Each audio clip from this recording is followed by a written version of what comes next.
today I'm here with Margaret Dunnachie, and most of you will probably recognise that name. Margaret from Mudgee is a little bit of a legend in LiveBetter. If you've ever seen a Facebook post and a LiveBetter Facebook post, Margaret is the first always to comment. She's fantastic on Motivosity as well. She's very, very encouraging. I think she probably is the LiveBetter staff's #1 cheerleader. Oh, so it's really nice to have Margaret here on the couch. Thank you very much. So Margaret, we're just going to have a bit of a chat. I'll ask you a few questions and we'll just keep it really casual and fun. Yep. So Margaret, why did you want to become a home care worker in the first instance? Well, in the first place, I heard on the radio, and it was advertised on TV, on the news, that there's a poor elderly lady in Sydney who was living on her own. There were people next door and neighbours all around, and the mail got built up, milk deliveries outside the door.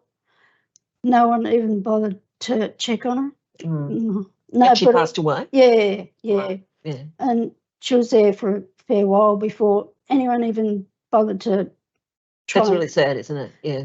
That's a heartbreaking tragedy. Yeah. I think. So in your work, obviously, you get to spend a lot of time with older people. Oh, yeah. And you obviously really enjoy that. I have a special affinity with elderly and people who are not well. So I love my job as a home care worker. I love it. That's just fantastic. So where do you think that passion for caring for people comes from? Well, I looked after my mum and dad, and I didn't realise I was a carer. It was just something, it was natural, came to me. And I wanted to care for others then, after that. So what's the best thing about your job then, Margaret? Well, clients, they're so wonderful. They have so many life experiences, and they teach me a lot with their stories and experiences, and I want to let them know that they're valued and worthy, and because some of them sadly think they're a burden, and it's important for me to let them know that they're not a burden and they're love-worthy human beings. Oh, that's lovely. Oh, thank you. So, Margaret, I know you do a lot of work in the palliative care side. Oh, yeah. So that's obviously a real passion for you. Yeah. Do you want to just talk a little bit about that and how it is to spend somebody's dying day, or with somebody who's spending their dying days? Well, the passion came from my husband was palliative before he died, so that's where the passion started. And I like to just sit with the person and support the family as well, because it's not just the person who is palliative that suffers, it's every single person around them. Family, carers, friends. And I like to just hold their hand, let the carer go out to have a cup of tea or have a lunch or get their hair done with their friends so they can recharge. And I like just to sit with them, talk to them. If they don't want to talk, they don't have to. Just be there. Just be there. I've heard some people say before it's a privilege to be with somebody in their last days. Absolutely a privilege and an honour. And it's, well, to me, it's spiritual. It's part of life. Yeah, absolutely. And if they're frightened or something, which some of them are. Yeah. I say it's okay to be frightened. It's okay. And a lot of people talk about home care workers being really hard. What do you think? Do you think it's really hard, or, you know, what's your view? Because obviously if you're doing a lot of domestic assistance and personal care, it can take quite a toll on you both physically and emotionally, can't it? Yeah. Well, the domestic assistance for me, I'll be truthful, is hard. Yeah. But I think a lot of our home care workers say that. yeah. But I love the personal care and looking after them and caring for them. And when they can't do certain tasks for themselves, then I help them. But I let them do as much as they can for themselves right from the very start. Yeah. So they have their independence and I've got the word. Dignity, I suppose. That's it. Yeah, dignity. Yeah.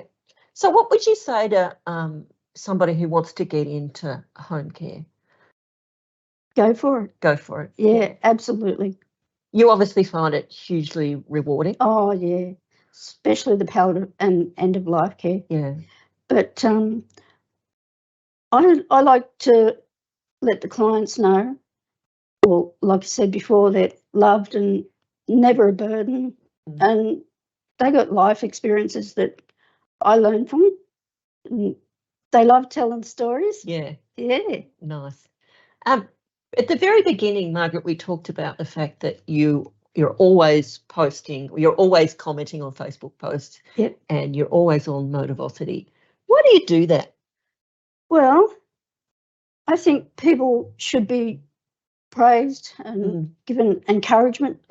1 or 2 words of encouragement, like congratulations or good job. I know you've done it to me a lot, and I must admit I've really appreciated the times that you've done it. There's been a couple of times when we've been having a low time and you've reached out to me, and I must admit I've really appreciated that. So I just want to say thank you for that. Welcome. And I'm sure that there's lots of other people who feel like that as well. Yeah, I think people should be praised, and because, like you said, makes their day. And I think you should give credit where credit's due. And sometimes it's just the little things, isn't it? Absolutely. Even 1 word of encouragement, that goes a very long way to help someone feel better. Yeah. And I would like to say, every time I ring the LiveBetter office, it doesn't matter where it is, Broken Hill, Bathurst, Dubbo or Orange, the staff are absolutely beautiful. Every single staff member, I can't fault any single one of them. I think we do have some lovely staff members working for us, don't we? Yeah. Absolutely. Yeah. And as I often say, it's us. We're all in it together. Yeah. So, you know, I'm not LiveBetter. The board is not LiveBetter. The executive is not better. We are LiveBetter. Yeah. And as a group, we're great. Teamwork. Yeah. It should be like that. Yeah, absolutely. Margaret, you've got pink hair. Can you tell me a little bit about what that's about? Absolutely. Every year in October, it's Pink Up Mudgee. That's for to raise awareness and funds to get breast care nurses for people going through breast cancer. Yeah. And this year, I think in March, I shave my head every year and I go bald. I love it. It's so exhilarating and freeing. I think your Motivosity profile or your Facebook profile is when you were bald. Yeah. Somebody said I look better bald, so I'll take that as a compliment.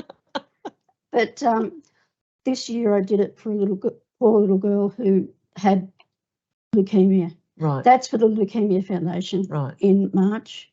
And the pink hair now is for the breast care nurses. So you're obviously really community minded. Yeah. And have you lived in Mudgee your whole life? No. Moved up. We moved onto our farm 2 days before Christmas in 2000. Right. Came from Granville. Right. Yeah. Wonderful. All right, Margaret, it's been lovely to chat. Thank you. I would like to say thank you very much for inviting me. And it's been lovely to have you. And Thank as I you. said, you are a bit of a legend Mm. in Live Better. Oh, Everybody knows Margaret from Mudgee. And thank you for everything that you do for our clients, but also thank you for all of the support that you provide to our staff members, because, as I said, you know, I see all the comments. I always think, oh, there's Margaret from Mudgee again, which is wonderful. And I think I've said to you before, I wish we could clone you, Margaret. oh, thank you. Well, I don't know about that. Don't know if that'd be an idea or not. All righty. But thank you. All right. Thanks, everyone. Nicely done. Thank you.